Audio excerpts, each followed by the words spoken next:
ঠাকুরের আতুল চরণে প্রণাম জানিয়ে, আরাধ্যা জগৎজননী বড় মায়ের আতুল চরণে প্রণাম জানিয়ে, পরম পূজ্যপাদ বরদার চরণে প্রণাম জানিয়ে, পূজনীয় আচার্যদেবের চরণে প্রণাম জানিয়ে সকলকে আমার রানন্দিত জয়গুরু বলে আলোচনা প্রসঙ্গে ষষ্ঠ খণ্ডে অতুলদা।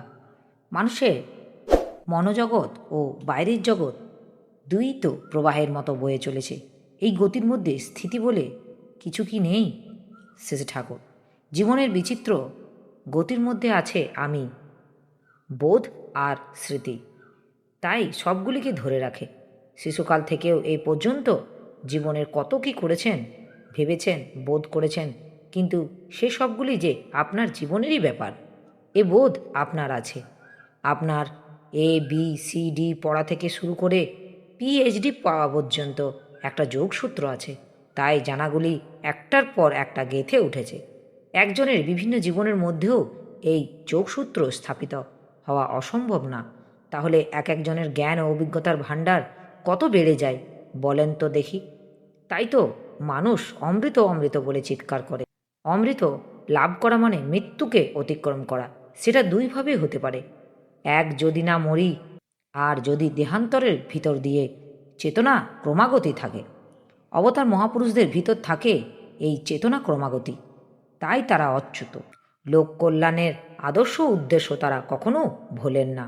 জন্ম জন্মান্তর ধরে অবিচ্ছিন্নভাবে চলে তাদের সত্তা সেবার অভিযান। অবতার হলেন একটি সাদা কাক। তিনি দেখিয়ে দিয়ে যান মানুষের কী হতে হবে, মানুষের কী হতে পারে, আর মানুষ তাকে ভালোবেসে যদি অনুসরণ করে, তাহলে অমৃত লাভ তার পক্ষে কঠিন কিছুই নয়।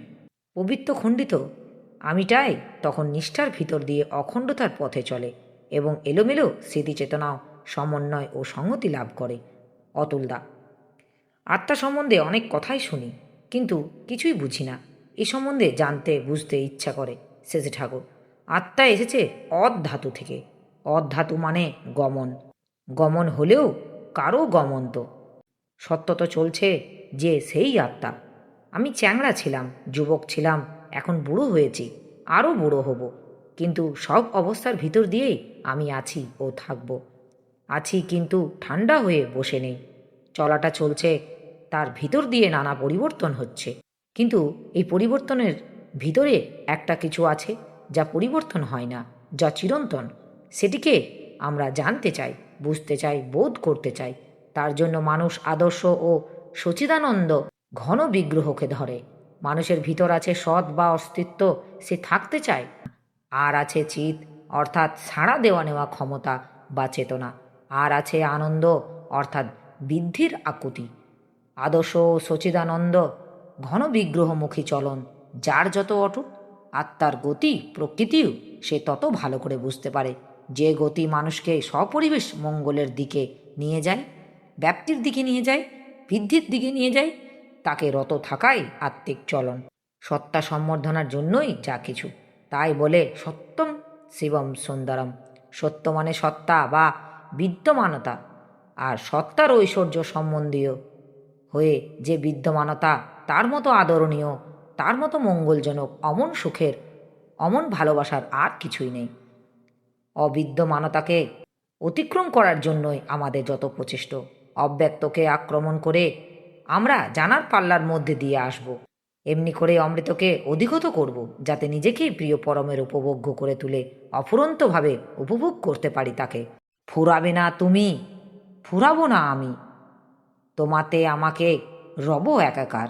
অতুলদা, আমি কি আত্মা? শেষে ঠাকুর আত্মার অভিব্যক্তি। অতুলদা, বিচার করতে গিয়ে আমি কে তো খুঁজে পাওয়া যায় না। শেষে ঠাকুর নেতি নেতি করে পরিশ্রুতকরণের পদ্ধতিকে যা থাকে তাকে কিছু বললেও ভুল হবে, না বললেও ভুল হবে। বুদ্ধদেবের মতো হয়তো চুপ করে যেতে হবে। তার তুলনা দেব কেমন করে? তবে আমি যে আছি, আমার যে অস্তিত্ব আছে, এই বোধটুকু যায় না। আর এই বোধ গেলেই উপভোগ বলেই কিছু থাকে না। ভক্ত তার স্বতন্ত্র সত্তার চেতনা নষ্ট করতে চায় না। নিজের সত্তা সম্বন্ধে সচেতন থেকে তা দিয়ে ইষ্টের সেবা পূজা করতে চায়। তাতে আমিত্বের সার্থকতা। যে আমি ইষ্টদাস হয়ে থাকে, কৃষ্ণদাস হয়ে থাকে, তার দ্বারা ভালো বই মন্দ হয় না। আমি ডুবে গেলে দেখে দেখে, চোখে চোখে অন্তর্রাজ্যের সূক্ষ্মতর অভিভূতিগুলি স্বাদ নেওয়া যায় না অতুলদা। আমি তো নানা জঞ্জালে ভরা, তাকে পরিশুদ্ধ করব কিভাবে? শেষে ঠাকুর, আমাকে পরিশ্রুত করব বলেই তো সদ্গুরুর কাছে আত্মসমর্পণ করি। একেই বলে দ্বিজ তত্ত্ব লাভ। দ্বিতীয় জন্ম আমার জন্মগত অর্জিত যা কিছু, তা মেজে ঘষে পরিষ্কার করে সাজিয়ে গুছিয়ে গুরু সেবার উপযোগী করে তুলি। যা তার সেবায় বাধা জন্মায় তাকে আর পুষে রাখি না। আমার প্রবৃত্তিগুলি ঠিক পাব না আমি যদি আমার ঊর্ধ্বে যে মহা আমি আছি তার সঙ্গে যুক্ত হই না। প্রবৃত্তির অভিভূতি মুক্ত যিনি, তিনিই মহা আমি প্রতীক, আর তিনিই আদর্শ। তার কথা হলো সর্বধর্মান ও পরিত্যাজ মামেকং শরণং ব্রজ অহং তাং সর্ব পাপভ্য মুখ্যয় স্বামী মা সুচ। তার মানে আমি বুঝি তুমি তোমার মন গড়া ধর্মের ধারণায় আবদ্ধ হয়ে থেকো না। তোমার কোনো স্বার্থের জন্য আমাকে ত্যাগ করো না।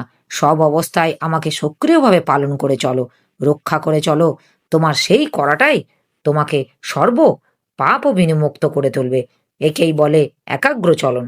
তখন ভক্তের জীবনে যা কিছু কেন্দ্রের জন্য, আদর্শের জন্য, এমনটা না হলে তার লাখ ভালোবাসাও বোধ করা যায় না।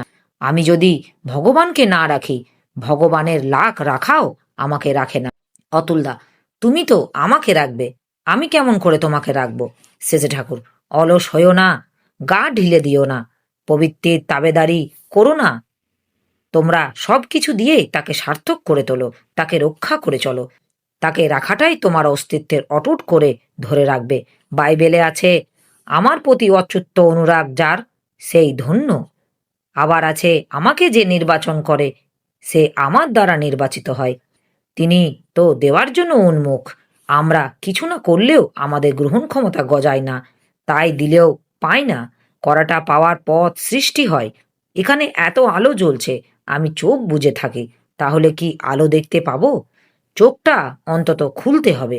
তিনি আমাদের যতই ভালোবাসুক না কেন, আমরা তার ভালোবাসা বোধ করতে পারবো না যদি আমরা তাকে ভালো না বাসি। অতুলদা কথা প্রসঙ্গে বললেন, মাছ মাংস খাওয়া ছেড়ে দেওয়ার পর আমার কর্মশক্তি দ্বিগুণ বেড়ে গেছে। শেষে ঠাকুর, অমন্তরও হয়, মাছ মাংস আমরা সাধারণত লোভের বসেই খাই। ওতে খারাপ ছাড়া ভালো হয় কমই। কাঁচা শাকসবজি খাওয়া লাগে সবসময়, পেট কিছুটা খালি রেখে খেতে হয়। যতটুকু খেতে হবে তার 2/3 ভাগ কাঁচা ফল, তরিতরকারি এবং 1/3 ভাগ রান্না জিনিস খাওয়া ভালো। শুনেছি এক সময় আমাদের দেশের এমনতরও প্রথা ছিল। অতুলদা, সৎসঙ্গে যে ঋত্বিকরা মন্ত্র দেন, এই ব্যাপারটা কি? শেষে ঠাকুর হেসে বললেন, ঋত্বিকদের মাধ্যমে ইষ্ট যিনি, তিনিই মন্ত্র দেন। দীক্ষার পদ্ধতি ইষ্টেরই বলে দেওয়া, তারই দেওয়া জিনিস, তারই আদেশক্রমে ঋত্বিকরা জানিয়ে দেয়। ওই আদেশনামা না থাকলে কিন্তু দীক্ষা দেওয়ার অধিকার হয় না, আর তাতে দীক্ষাও সিদ্ধ হয় না। শ্রীকৃষ্ণের সময় ঋত্বিক আধুর্য ছিল। যীশুখ্রিস্টের 12 জন ধর্মপ্রচারক শিষ্য ছিল। এদের কাজ হলো তার বাণী বহন করা, তাকে সঞ্চারিত করা। ফলকথা পুরুষোত্তমের একধারে ঋত্বিক, আধুর্য, যাজক সবই। তিনি তার কাজ অন্যের উপর কিছু কিছু দেন। তিনি আচার্য, তিনি গুরু। আচার্য মানে যিনি আচরণ করে জানান, গুরুত্ব তার চাইতে বেশি আর কারো নাই। যুগপুরুষোত্তমের মানুষের একমাত্র ইষ্ট বা বাঞ্ছিত। অতুলদা, ভক্তি বা জ্ঞান কি অচ্ছেদ্য? ভক্তির তন্ময়তায় নাকি ভগবানের সঙ্গে ভেদ থাকে না? শেষে ঠাকুর, ভক্তি, কর্ম, জ্ঞান সবই অচ্ছেদ্য। ভক্তির থেকে করা আসে, করা থেকে জ্ঞান আসে। অত্যন্ত আগ্রহ টান থাকলে ভক্ত ভগবানময় হয়ে থাকে। অন্য কিছু ভাবতে বা করতে তার অস্তিত্বটা যেন মরে যায়। সে বেঁচে থাকে তারই জন্য, তার খুশির জন্য যা কিছু করে, ভাবে, বলে, তার ভিতর দিয়ে ভগবানের ইচ্ছাই মূর্ত হয়ে ওঠে। ভেদ না মানে এমনটা কখনো তন্ময়তায় মগ্ন ও একাকার হয়ে যে না পড়ে তা নয়, কিন্তু প্রধানত তার চিন্তন, গুণকথন ও বাস্তব সেবা নিয়ে বিভোর হয়ে থাকতে চায়। ভক্তির এই মধুর স্বাদ যে পায়, সে আর কিছুই চায় না। এই ভক্তি ছাড়া কিছুই হবার নয়। গীতায় আছে, বহুনাং জন্ম নামান্তে জ্ঞান বানম মাম প্রপদত্তে বাসুদেব সর্বমিত স মহাত্মা সুদুর্লভম। বহু জন্মের পরে জ্ঞানবান এইটে বুঝতে পারে যে বসুদেবী যা কিছু হয়ে বিরাজমান, তিনি ছাড়া আর কিছু নেই।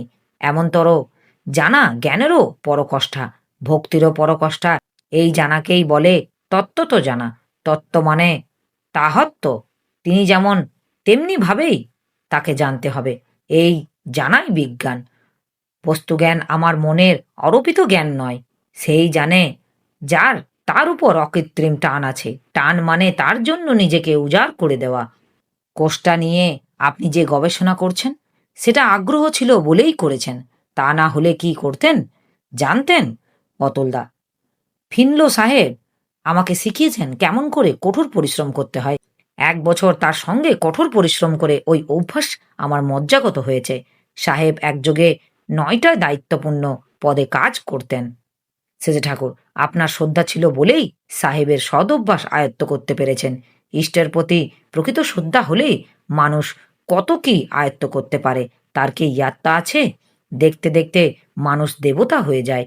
আমার এই আলোচনা প্রসঙ্গে কিছু ভুল ত্রুটি হয়ে থাকলে আপনারা আমায় ক্ষমা করবেন। উপস্থিত দাদা, ভাই, বোন, মায়েদের আমার আনন্দিত জয় গুরু।